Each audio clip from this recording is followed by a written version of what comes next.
Martial Master 5847. Di depan ruang bawah tanah Istana Tuan Kota, sekelompok orang ini memiliki ekspresi tidak percaya di wajah mereka. Kita benar-benar selamat. Bisakah kita pergi dengan selamat? Apakah ini benar? Sejak mereka ditangkap, mereka semua mengira mereka pasti akan mati. Dikatakan di dalamnya bahwa dosa kami tidak serius. Kami hanya dipaksa melakukan sesuatu, jadi kami diberi hukuman ringan. Sayang sekali tentara kekaisaran kami dan akumulasi kristal kekaisaran disita. Hidup, ayo pergi dan keluar dari sini.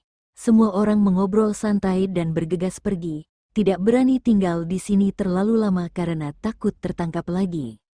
Pada hari ini, 10 kekuatan gelap utama yang terlibat, serta sejumlah besar detasemen dan kaisar di antara banyak kekuatan di kota Nanyuan dibebaskan. Tetapi banyak harta yang mereka bawa diambil. Jika sebagian dari pakaian itu adalah harta, bahkan pakaian itu pun diambil. Hanya sejumlah kecil praktisi yang jelas-jelas dirugikan atau tidak ikut serta dalam kejahatan apapun yang dapat memperoleh segalanya. Sehari setelah semua orang dibebaskan, gerbang rumah Tuan Kota. Pertemuan uji coba diadakan melawan kota Kuan Nanyuan. Dalam banyak era ini, orang-orang berkuasa yang telah melakukan kejahatan di kota Nanyuan dan telah melakukan kejahatan sampai batas tertentu semuanya telah dipenjarakan dalam kehampaan. Begitu padat sehingga tidak ada yang tahu berapa jumlahnya. Ada banyak orang berkuasa di sini yang pernah menjadi pemimpin kekuatan besar di kota Nanyuan, dan semuanya telah melakukan kejahatan keji. Menghadapi seluruh penduduk kota Nanyuan, Saroye membaca dosa orang-orang ini satu persatu. Kemudian, di bawah kesaksian Pavilion Wangu, Menara Tianwei, dan kekuatan lainnya, dan di bawah penegakan hukum tentara Senwei Kerajaan Yong, orang-orang ini bersama-sama, dosa keji datang untuk menyelamatkan. Kepalanya dipenggal dan darahnya mengalir seperti sungai. Aura kaisar yang tak terhitung jumlahnya masih ada di dunia. Pada hari ini, lebih dari seperempat pemimpin pasukan di kota Nanyuan dipenggal dan kehilangan nyawa mereka. Hal ini sangat mengejutkan hati setiap praktisi yang hadir. Selama berabad-abad, ini adalah pertama kalinya dalam sejarah kota Nanyuan, atau bahkan sepanjang sejarah Laut Semesta Selatan, kejadian seperti itu terjadi dalam satu persidangan. Seperempat kepala kekuatan besar dipenggal, dan peristiwa besar yang belum pernah terjadi sebelumnya pun terjadi. Dalam tampilan penuh, Qin Chen berdiri di atas kota Nanyuan dan membacakan sistem yang dia ambil alih. Suaranya yang menggelegar jelas mencapai telinga setiap warga kota Nanyuan. Mulai hari ini, semua sumber daya dan kesempatan di kota Nanyuan akan terbuka untuk siapa saja. Semua orang, selama mereka berhasil lulus penilaian persidangan kejahatan dalam waktu 3 hari, dapat mengajukan permohonan sistem registrasi rumah tangga formal. Mulai sekarang, selama karena mereka adalah penduduk kota Nanyuan, kemanapun Anda pergi di Laut Semesta, Anda akan dilindungi oleh kota Nanyuan. Selain itu, kota Nanyuan akan menerapkan kebijakan akses mudah dan mudah bagi siapapun yang ingin menyerah status penduduk kota Nanyuan. Mereka hanya perlu tidak mengajukan pendaftaran rumah tangga kota Nanyuan. Setelah jangka waktu habis, Anda akan langsung kehilangan status penduduk, dan Anda masih dapat hidup sebagai pengunjung kota yang netral. Tetapi kebijakannya akan Anda nikmati. Akan sangat berbeda dengan penduduk formal. Selanjutnya, kota Nanyuan tidak menerima sistem pendaftaran rumah tangga pengaruh ganda, yaitu penduduk formal. Mereka tidak dapat menjadi subjek dari kekuatan lain pada saat yang bersamaan memiliki registrasi rumah tangga kekuatan lain. Seperti Kerajaan Yong, registrasi rumah tangga penduduk kota Nanyuan akan otomatis dibatalkan. Kebijakan dikeluarkan satu persatu, dan tak terhitung banyaknya orang di kota Nanyuan yang menyebabkan keributan dan pada saat yang sama menghadapi keputusan besar. Apakah akan terus menjadi penduduk kota Nanyuan atau melepaskan status penduduk? Ada banyak diskusi di mana-mana. Istana bayangan hitamku telah hilang, dan kelima penguasa istana telah dipenggal. Kemana kita akan pergi sekarang? Tetaplah di kota Nanyuan. Jika leluhur masyarakat naga hitam datang nanti, aku khawatir kita akan mati. Mari kita pergi ke bidang bintang tertentu dan menjalani kehidupan kecil. Oh, beberapa bidang bintang kecil tidak aman. Dengan kekuatan kita, suatu hari nanti aku mungkin akan dibantai oleh orang kuat yang lewat. Sebaliknya, Tuan Qin Chen iri dengan kota Nanyuan, jadi sebaiknya saya tetap di sini. Ya, saya sudah mengamati begitu lama.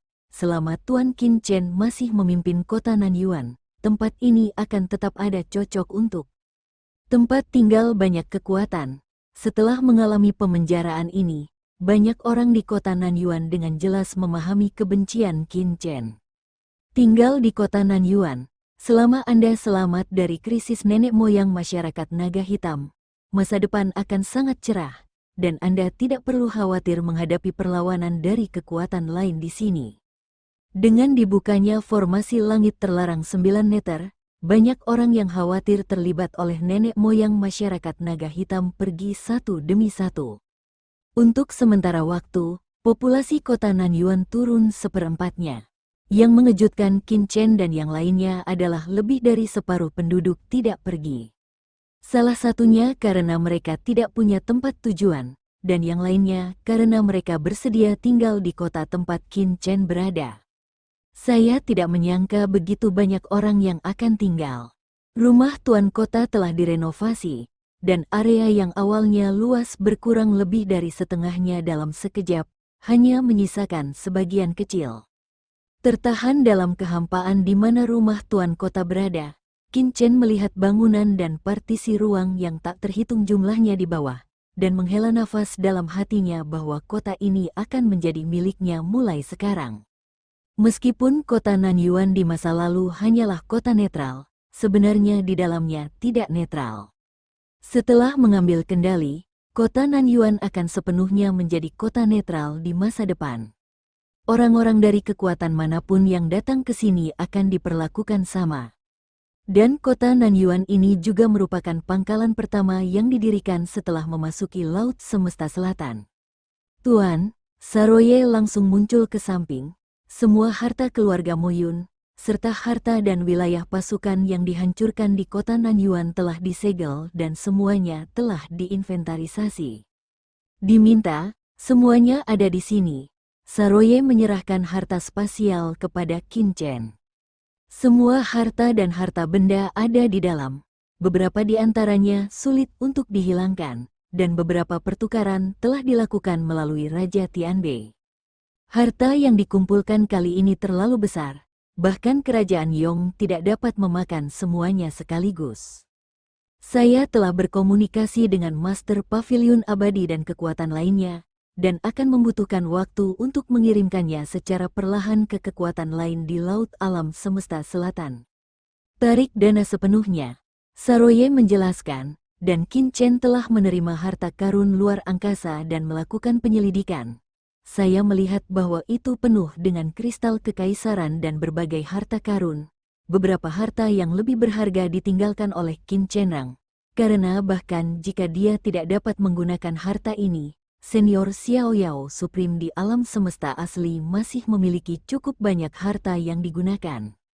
Saroye melanjutkan, total berbagai harta karun di dalamnya, termasuk beberapa barang yang dijual. Kristal kaisar setelah dikembalikan berjumlah sekitar 300 juta, dan harta lainnya seperti senjata, material, del, didiskon sekitar 800 juta, membuat nilai totalnya lebih banyak dari 1 miliar kristal kaisar. Qin Chen mengangguk, ada 1,1 miliar harta, termasuk 300 juta kristal kaisar. Seharusnya tidak ada kekurangan kristal kaisar untuk budidayanya dalam waktu singkat. Dibandingkan dengan Kaisar Kristal, sebenarnya nilai sebenarnya adalah hati Kaisar Moyun Gubo dan orang-orang kuat lainnya. Hati Kaisar Dewa Setengah Langkah akan memiliki nilai luar biasa bagi dunia luar. Adapun harta karun lainnya, Qin Chen melihat bahwa itu semua adalah benteng perang dan harta karun lainnya. Benteng perang tingkat atas ini sangat mahal, dan salah satunya bernilai puluhan juta kristal kaisar. Tetapi bagi Qin Chen, benteng itu tidak berguna. Ada juga beberapa keterampilan, senjata kekaisaran, dan harta lainnya yang sama sekali tidak dapat diakses oleh Qin Chen. Harta karun sebenarnya adalah harta karun di harta luar angkasa Mo Yun Gubo, Sage Agung Cucun, dan Sage Agung Siyu. Belum lagi yang lainnya, hanya kristal kaisar di cincin penyimpanan Sage Agung Cucun, lebih dari 100 juta. Kata Qin Chen dalam hati, dia tidak tahu bahwa 100 juta di antaranya adalah dana untuk membunuhnya. Semuanya tergantung pada kekuatan. Sekarang ada begitu banyak kristal kaisar. Saya harus meningkatkan kultivasi saya sesegera mungkin. Qin Chen berkata dalam hati, saya akan menyerahkan beberapa hal berikutnya kepada Anda. Di masa depan, kamu mungkin mewarisi bisnis keluarga klan Komodo. Jadi aku akan memberimu kota Nanyuan untuk berlatih terlebih dahulu dan melihat bagaimana mengelolanya. Adapun Mo Yun Gubo dan hati kaisar agung yang lainnya, aku akan memberikannya kepadamu setelah aku menyelesaikan pemahamanku. Terima kasih atas kepercayaanmu, bawahanku rela mengorbankan nyawanya untukmu. Saroye berbaring di tanah dengan lidah menjulur dan berbicara dengan penuh semangat. Tuan, Anda masih peduli pada diri sendiri. Saroye merasa senang dengan dirinya sendiri. Sepertinya saya harus mengambil inisiatif untuk berbicara dengan Raja Tianbei itu dan melihat bagaimana kabarnya dengan masyarakat naga hitam. Karena Tuhan meminta saya untuk mengatur urusan ini, saya harus lebih memperhatikan Tuhan. Melihat Qin Chen pergi, Roye segera berbalik dan pergi. Di dalam istana Tuan Kota, terdapat ruang pelatihan tertentu. Sejumlah besar kristal kaisar muncul di sekitar Qin Chen, dan dia berlatih pengasingan lagi. Saat ini, dia masih sedikit kekurangan kaisar puncak. Setelah memurnikan 300 juta kristal kaisar ini, dia mungkin hampir sampai. Juga, asal-usul jalan besar yang dikembangkan oleh Mo Yun Gubo dan yang lainnya juga sangat bermanfaat baginya, jadi Qin Chen secara alami perlu memahaminya dengan hati-hati. Dan saat Qin Chen mundur, apa yang terjadi di kota Nanyuan secara alami seperti embusan angin, menyebar ke seluruh alam semesta selatan dengan dibukanya kota Nanyuan. Secara khusus, pertempuran ini juga terkait dengan klon nenek moyang masyarakat naga hitam, konfrontasi antara kerajaan Yong dan masyarakat naga hitam, dan situasi di seluruh laut semesta selatan. Pesan yang tak terhitung jumlahnya menyebar dengan cepat di laut semesta selatan, dan bahkan menyebar keluar laut semesta selatan. Klan Surgawi, yang selama ini memperhatikan laut alam semesta selatan, secara alami mengetahui berita tersebut di bawah perintah Tuhan. Apa? Kota Nanyuan berpindah tangan, dan itu adalah keturunan langsung dari binatang komodo bernama Yerosa. Wajah tetua klan Tian berubah drastis. Bersambung.